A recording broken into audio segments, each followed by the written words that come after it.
Hello, people. Welcome back to the channel. And it's Manchester Derby time for tomorrow early kickoff. And I got a few guests. Um I somehow find one a City fan. Of course, this will be the second time City fan is on, and yeah, finally a City fan that responds um to one. Be up yourself, Tom. How are you, bro? How are you? I'm well, mate. I'm well. Thanks for having me on. Yeah, I'm nervous about tomorrow. I'm not gonna lie. It's a big game for City. Obviously, big game for United as well. But no, I'm just about keeping my cool at the minute. Yeah, I think the nerves will settle in overnight, definitely. And we've got um, don't know what trophy he has. Oh yes, as the bold fraud, Ericsson out got to rest. I Listen, think the United side of things. yeah, the better side. But listen, big up, man. Yeah, Better recent years. Uh, yeah, man. teams do. Listen, I'm looking forward. Manchester Derby. It's always great, man. For me, the biggest derby on the weekend, by the way. But Yeah, we can. That's the one thing I think we will agree on during this stream. yeah, Um, and yeah. Um, so of course, team news. We'll start off with team news from both sides, of course. Um, but before I do that, confidence levels. Confidence levels going into the game.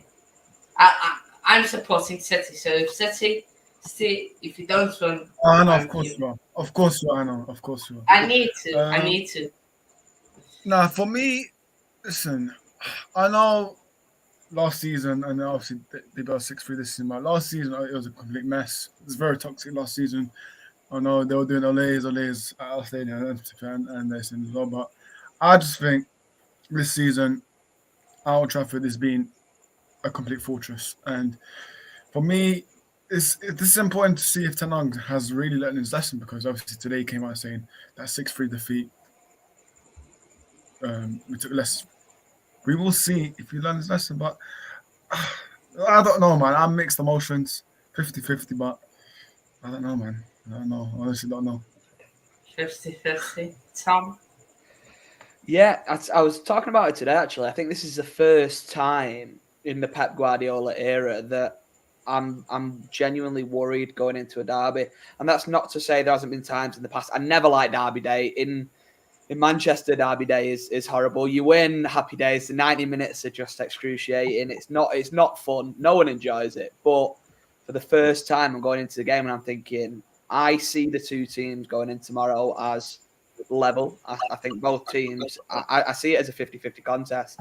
And without being disrespectful to United, I think this is the first time, like I say, in a long time that I've felt that. Every derby I've gone into, I've always thought, as much as I've not enjoyed it, I've always thought that City going into favourites here, and rightfully so based on recent form. But the way United are playing at the moment, City haven't been at the races the last couple of weeks, so I think it's anyone's game. I think it's going to be a very entertaining game, and I can't call it. I really can't.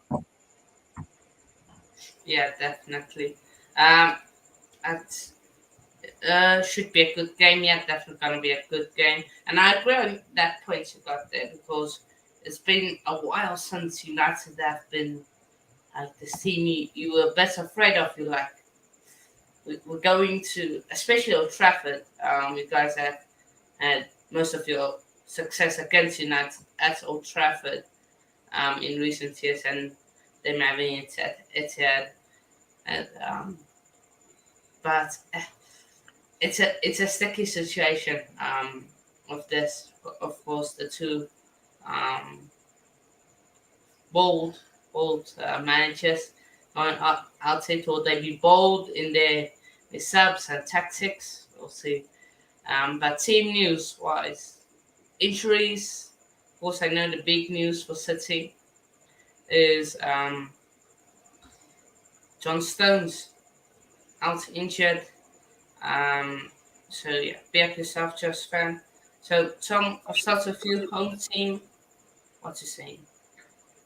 Yeah, John Stones' injury is a big loss. John Stones has been one of the standout players in the last couple of weeks when City have underperformed, particularly at Chelsea at Stamford Bridge last week. I think If it wasn't for John Stones, I'm not sure we'd have come away from that game with the 3 points. So, yeah, he's a big loss. He's, for me, the best centre-half that City have got. I think he's, in the last sort of 12 months, he's grown into his own. But again, as we've seen during his time at City, it's that injury record which curses him, and it comes up at the worst time as well. We've had Laporte's just coming back from injury. Obviously, Diaz is out.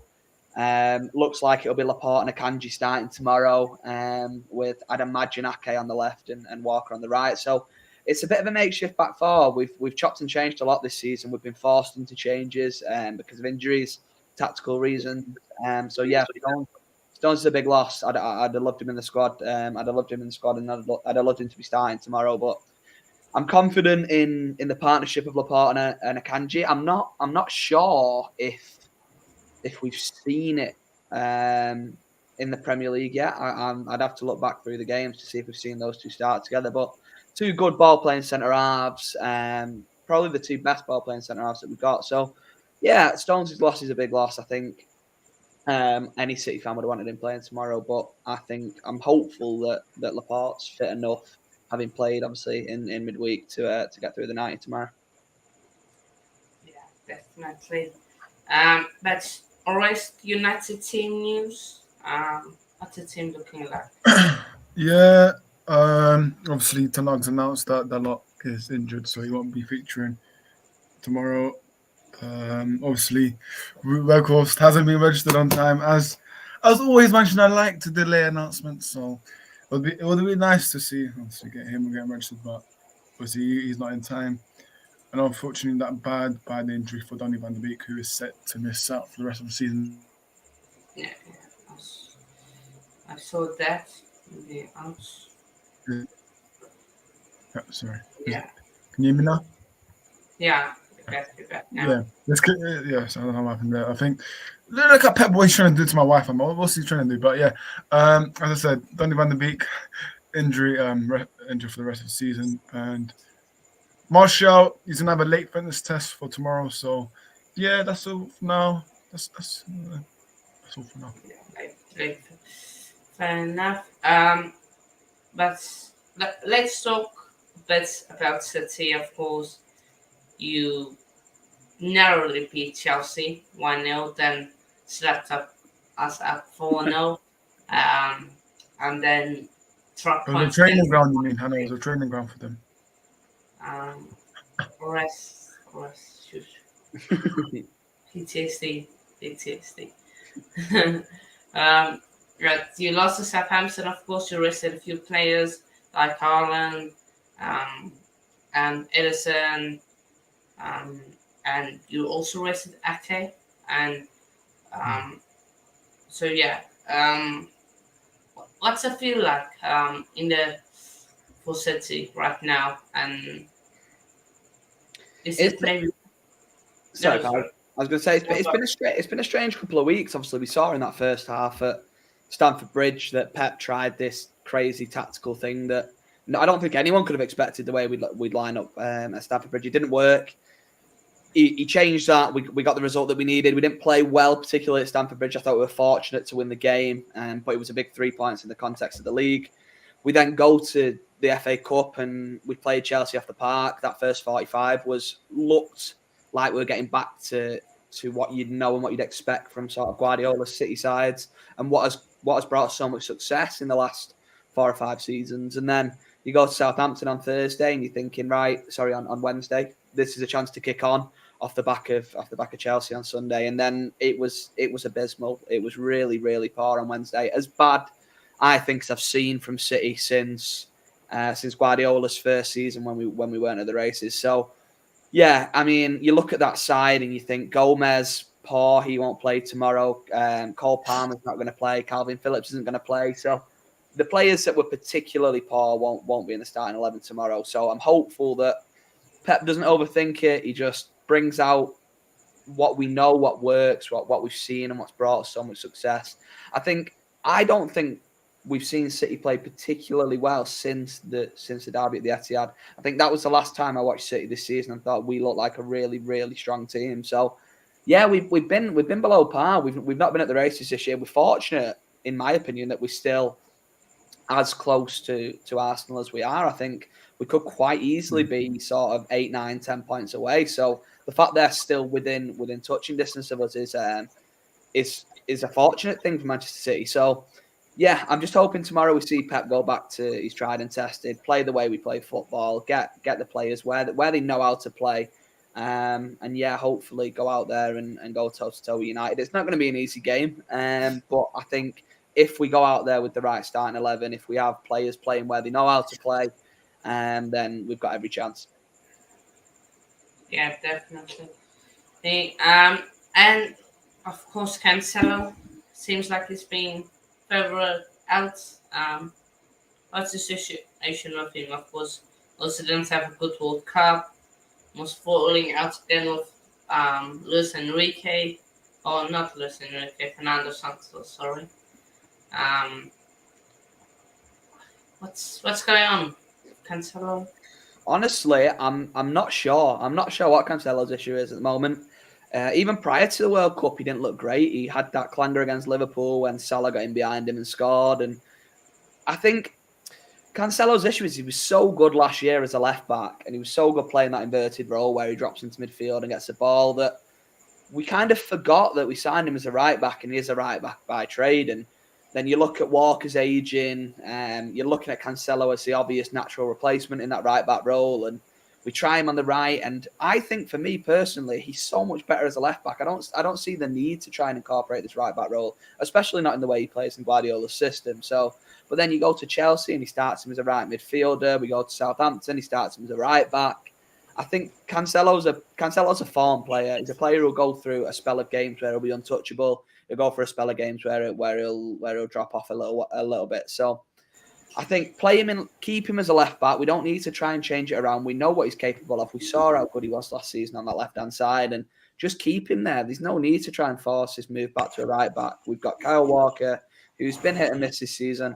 We've got Rico Lewis, who looks like a real talent and a player who will come through and hopefully be the obvious Kyle Walker replacement. So rather than chopping and changing Cancelo from the left to the right, up and back, and just keep him in that left-hand side role, go back to what we know. And I mean, I think it's more likely, especially given Stones' injury, that Ake will take that left-back role tomorrow. I think we'll need that extra defensive assurance that Ake offers that Cancelo maybe doesn't. So, but if we do see Cancelo start tomorrow, I'd like it to be on that left-hand role, in that inverted fullback role that he mastered last season and played so well. Yeah. True, and I agree. I agree what you said there. Rest United, of course, looking strong in the last couple of weeks. Of course, you are the favourites because you are the best team in form. As your fans like to say, you're the form team, so you have to be favourites. But United, you turn out cooking something. What's going on there? Right. Listen, obviously, beginning of the season, it didn't go well. We lost some games, but some fans were calling him out, saying fraud, this and that. I didn't do that. I was backing out, saying it's early, let him do his thing. Obviously, the Ronaldo fanboys are upset that he's gone. Listen, we played much better. I've been saying it, we played better without that Ronaldo guy, man. We play better, and it just shows that we do. And yeah, man, Ten Hag for me, it's the passion that he brings, man, because he's the one that doesn't take any messing around, because he takes his job seriously, man. Because if you're late to a meeting, but boom, you're dropped next game. He did that to Rashford against Wolves. So if you don't follow his principles, you're either dropped, or I don't know what else happens in the background. But what Ten Hag's brought into his football club is principles, and we haven't had that. If I'm being honest, completely honest, we haven't had that since Alex Ferguson, where if you don't stick to those principles set by your manager, then you're dropped. And this is what we needed as Man United fans. We wanted principles. We wanted obviously good football, and yeah, this season we've been having that. I still think that some players are not Ten Hag's players. If you look at the bench, it's completely awful, man. We've still got Anthony Elanga, man. I'm sick and tired of it, and I hope he does not start tomorrow because if Martial is not fit, then I think Ten Hag might play Elanga. But I did not want to see that. But yeah, this season, at Old Trafford, listen, we've been making records at Old Trafford. Like, I don't know how many wins. I forgot how many wins we have at Old Trafford. I think it's either 8 or 9 wins straight. So, yeah, man, Rashford's been doing well. I'm not one of his favourites, but listen, you got to give credit to where it's due. Rashford has been doing fantastic. Obviously, the best season in the league, Casemiro. Listen, he does his thing, man. He does his thing. Rodri should be looking out for him tomorrow. That's what I'm going to say. But yeah, not really much to say. Ten Hag, for me, he needs backing from United fans. We need to give him some time. There will be some games, some moments of where we will lose. And yeah, for me, it's a process that we have to stick by. And listen, we've been good, man. We've been good. I know the table doesn't prove that, but listen, if we win our next 3 games, we're on the same points with Arsenal. So who knows? Anything can happen. But yeah, man, we just have to keep it up. Let's not take it game by game. And yeah. Yeah, definitely take it game by game. But we're soon going to go into the lineups and everything. But Tom, what Rest said there about Ronaldo not playing better? Haaland. The first Haaland. Better or worse? The Norwegian meat shield. It's a funny one. It's a conversation that's been had a lot this week among City fans as to whether City actually are better without Haaland in the team. And there's certainly an argument that can be had for that in the way that we played on Sunday. But I think what Haaland offers, which maybe Alvarez doesn't, not at the moment anyway, is it's the fear factor that Haaland brings. It's his presence on the pitch alone straight away gives you that advantage because defenders are so aware of what he can do. And we saw it in the reverse fixture at the Etihad. We scored 6, and I think Haaland got 3 goals and 2 assists. And there's this belief that Haaland can't drop in and can't link up play. And we don't see it maybe as often as you do when you play with an Alvarez who naturally sits a little bit deeper. But Haaland is more than capable of playing with the ball at his feet. It doesn't happen that often in a Manchester City setup that he needs to do so. But I think at the minute, you look at the goals he's scored, you look at maybe City's form comparatively to last season. I think there are other issues rather than the fact it's just that we've got Haaland. The fact we didn't replace Sterling and Jesus with any pace out wide, I think, has really hindered us this season. That we don't have any naturally fast wingers. You look at Grealish and Foden, they're quite quick with the ball at their feet, but they're not blessed with incredible pace like you see with Sterling, and similarly with Mahrez on the right-hand side as well. So I think there's other issues. I think the Haaland sort of conversation has been raised on the back of Sunday, but at the moment, I think City are still a better side with Haaland in the team. And I think he's a big game player, and since he's been at City, Haaland, he's shown up in these big games for the most part. And through his career, you look at the games he scored goals in, sort of however many goals he scored against Bayern Munich. He had a good game against United when we played them earlier in the year. So I expect to see Erling Haaland turn up tomorrow. He's not been at the races since we come back from the World Cup. He scored a couple of goals, but he hasn't been what you'd expect of Erling Haaland. But yeah, I think tomorrow that changes, and I'm hopeful that he has a key involvement in the game. Then I'm still going to make videos. I might not be as on many videos as I want to be. Some streams or rest my toes, so somebody else might be on. That's cool. I've got more. Yeah. No need. Just.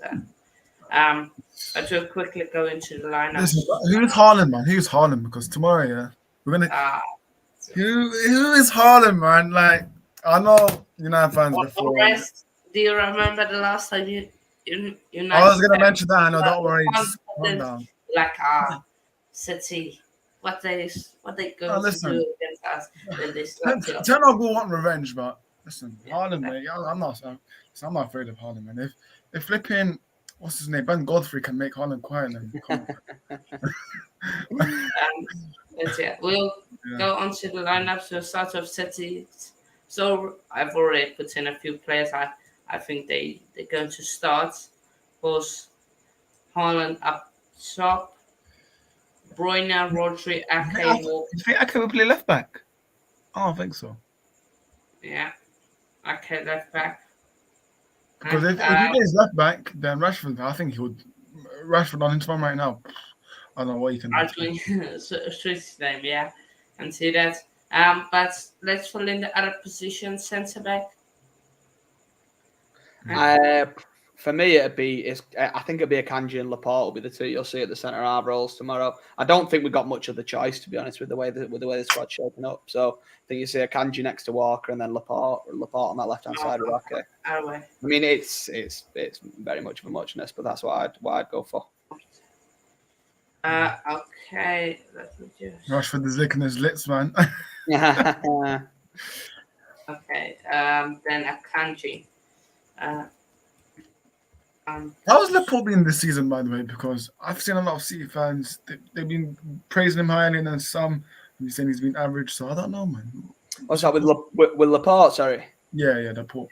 He's been hit and miss. Laporte. He's been injured. He's been in and out of the squad when he's played. He's had the things with Laporte is he plays well for a couple of games, but then he'll drop quite a noticeable clanger.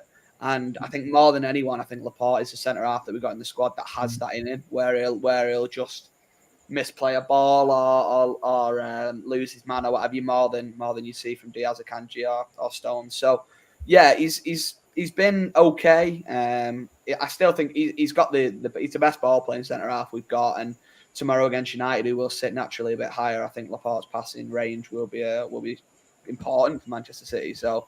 We forced him to playing him by the looks of things, but I think he'll offer a little bit more than maybe a Diaz would have done if he was fit. Yeah.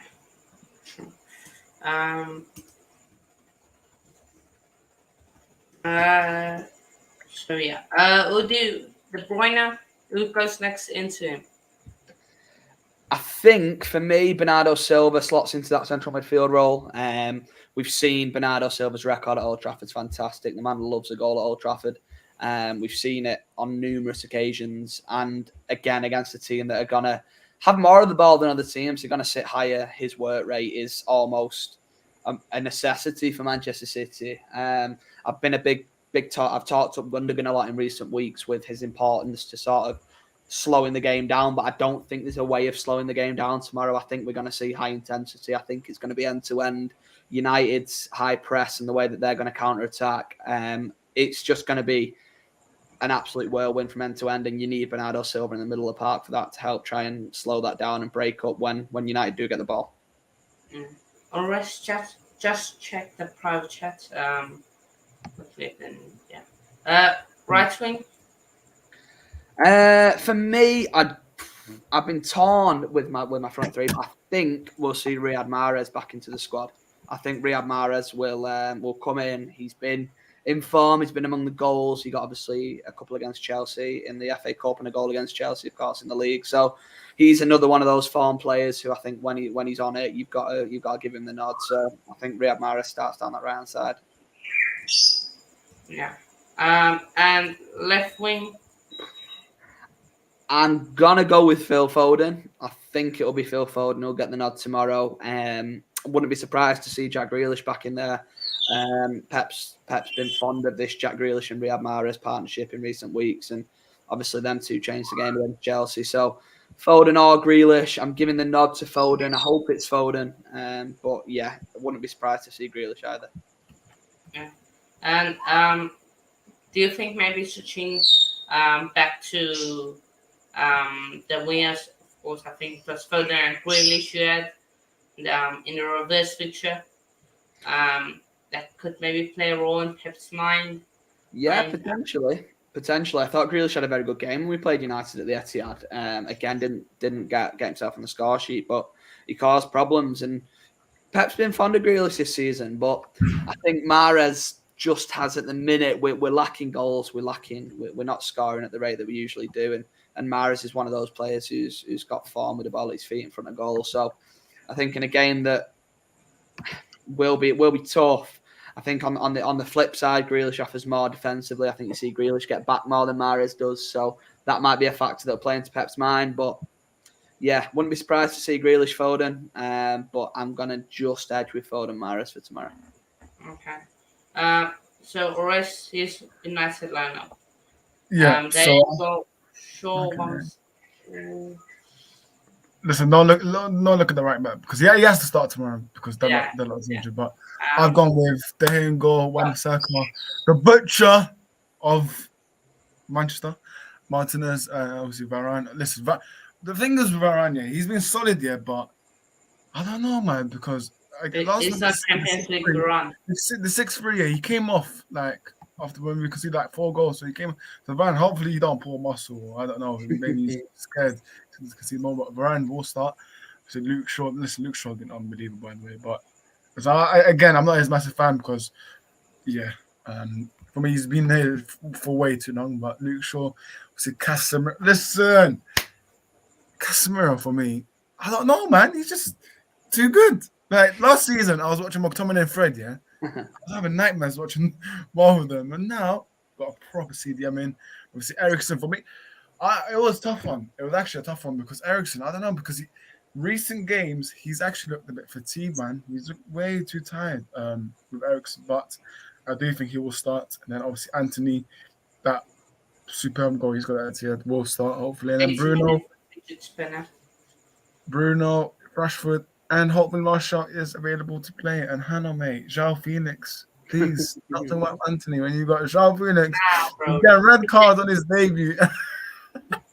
Bro, don't slander Felix. Guy was our best attacker, and he had only one training session. But yeah, I'm going with 2-1 win United. 2-1. I'm going with 2-1. 2-1 United, fair enough. It's the better derby, anyways. Like, flip that, mate. No, it's Manchester derby. It will always be Manchester derby, not North London derby. Where, with North London derby, this is the thing. At Emirates, Arsenal always win, and then right on lane, Tottenham win. So with Manchester derby, obviously, when it's that old, I think I saw a stat. We've only won 2 out of 10 games at home against City. So that is atrocious. But look at what managers we had: Ole Gunnar Solskjaer, Ralph Rangnick, and worst managers. So now, for a proper manager in, let's see what happens tomorrow. And listen, with Grealish, he was outstanding, man. He was outstanding against us last time. He made the lot get a yellow card in the first 50 seconds. So hopefully that does not happen again. But I just hate the fact that Bernardo Silva guy, he always turns up, man. This guy, what he eats before games against us, but this guy, man. Okay. Score predictions. I've gone 2-1 City. Oh man, I do not know. I'm going to the game tomorrow. Actually, I've got a ticket for the City end. Who are you? First time I managed to get one for Old Trafford in the league. So, and my record when I go and watch City play away is absolutely horrendous. So, with that in mind, I'd probably go United win. But I think there's going to be goals. There's going to be goals. Both teams are going to score. It's going to be high intensity. My heart says a 2-1 City. My head says a 2-2 draw. So. I don't know. I'm going to say 2-1 City. I'm gonna back my boys, but it's going to be a good game. Honestly, no result surprises me tomorrow. If United came and won 3-0, wouldn't surprise me. If City came and won 3-0, also wouldn't surprise me. It's so unpredictable tomorrow. The teams are so evenly matched at the moment that it's anyone's game. Yeah, I think, I don't know if it's me, but I think in the last 6 away games that you've had so far, I think you've been a bit dodgy, man. I don't know if it's me, but I see City's away games so far. See Southampton, that's one of them, example. Yeah. I mean, I think there's more games, but I don't know, man. But listen, when you go to Old Trafford, be careful with the roofs, by the way. We could be still leaking, so. Yeah, no, I went and watched the rugby there earlier in the year, and it was a bit of a leaky roof. So no, I'll take my raincoat even if it's sunny. But I think I will add. I think the game tomorrow is won in the battle between Rodri and Casemiro. I think whoever gets the upper hand there, I think that decides the game. We saw it last year in the Champions League, and when obviously Real Madrid knocked us out, and Casemiro may be fortunate not to be sent off in that second leg, but he was fantastic at the Bernabeu and equally at the Etihad. And he has been the difference for United this season for me. I think obviously it took a while for him to sort of get into United's system and understand Ten Hag's way, but since he's found his feet, United look a different animal altogether. So that battle there, I think the three key battles for me tomorrow. You've got Rashford against Ake, which I think is going to be tough for or Cancelo, whoever starts there. Trying to contain Rashford's going to be tough. I think Haaland against Lisandro Martinez. We saw obviously Haaland got the better of that at the Etihad. Lisandro Martinez in a bit more form coming into this one. And then I think Rodri Casemiro's the main one. I think whoever gets on top in the midfield early will go on and win the game. So I'm hopeful it's City. It'll ruin my weekend. It'll ruin probably my month if it's United. It's my birthday on Sunday, and they'll ruin my birthday if we get beat. But it's such is the nature of football. So we'll have to wait and see. Yeah. This South feels to be City. Just said quickly socials. Where can people find you, Tom? On Twitter, where can people find you? Oh, sorry. I'm Twitter, Tom Young SJ. My tag's on here. I write about City. I create content about City. I've not got a YouTube or anything at the moment, so just Twitter. If you wanna come drop me a follow, that'd be fantastic. And yeah, thank you very much for having me on, mate. I've enjoyed it. If you'll have me back in the future, I'll come on again, and we'll see if how these predictions went. Yeah, yourself. And rest how you know.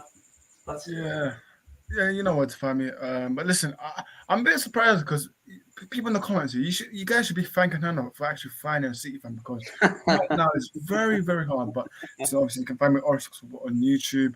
I'm live tonight, 8 p.m. UK time, Manchester Derby preview, which it should be fun. Yesterday I did a stream, so I saved it for today. But listen, if Man United lose tomorrow, expect me to go hiding for another 2 weeks. So listen, I won't feature in any streams, even my own streams. So listen, big up City fan, big up Hannah for having me on, and yeah, man, big up everyone in the comments. Yeah, big up everyone in the comments, big up yourself, big up Tom, big up yourself Hashim, big up yourself Wolf. I was gonna say all the best, but nah, I forgot your City, so all the best. In terms of results, good luck, mate. Yeah, no, nice. It's Derby day, man. We can be friends on Monday. For now, we'll kick on with it. Nice one. Cheers, cheers from Nazan Hannah. Like I said, I've enjoyed it. Yeah. See you in a bit. Cool.